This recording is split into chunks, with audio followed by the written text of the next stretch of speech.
Becike kowe lunga saka uripku. Mbak Fatus bisa diiringi calon suami monggo goyang ya. Mbak Fatus. Aku orang izin Mbak Fatus. Cek nyambut gawe ben penak. Penak ra penak wong loro. Mbak Fatus monggo. Lah yo ngono. Loh, ngene le. Iki nek samomo gak gelem dongane tok gak apa-apa. Monggo saya persilakan Mbak goyang. Fatus monggo. Monggo. Monggo. Wis gak usah nyanyi mek gandeng tok. Sandi iki ya pinter men to golek bojo. Iki kita lek bruneh karo wong tuwek ayo to. Guati kayake ya. Gitu. Lanjut. Pari basan kranggen lintang ing angkasa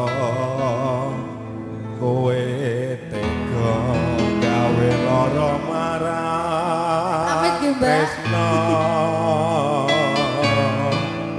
Iki wis dalanku pilihane wong tuaku sepurane yen gawe loro atiku. Beh, suaramu wong pukjo. Beh, Kaya kulino nyengrum itu, Jo. aja ngono ta. Ayo, Jo. Apa enak CP dikali Audio. sadana. Pasukan Gulung Kabel, urung, lagune urung. Juwoge ta.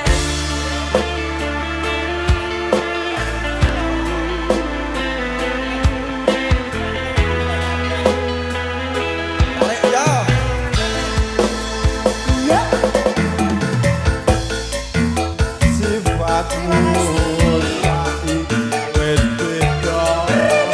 Kowe ninggalke aku menike wong liya. Apa sababenmu marang kahananku lan manutku rasa tresna. Kleru Mas. Sesar ning jero dodo pancen arep kepingane kowe wong ragu ojo selak batinmu marang kahananmu mas upus rasa tresno. Ayo mas, ya.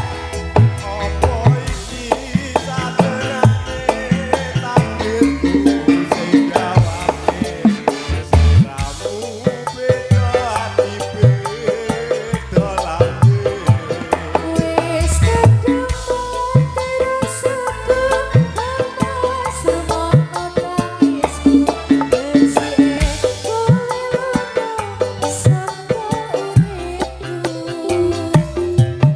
Pari basan kranggen lintange angkasa kowe tega gawe lara marang tresno. Iki wis salahku pilihane wong tuaku sepurane yen gawe loro ati.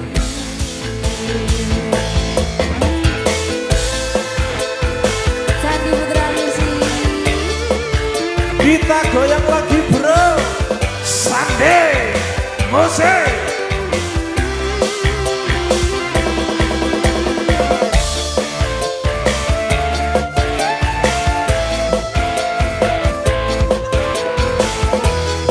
Ayo Mbak. Sesek mlebu sedeng pancen marake. Arep kepiye Mbak ya pinter kowe wong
Delok lek lungguh moneng bae joget yo nyuwi mau.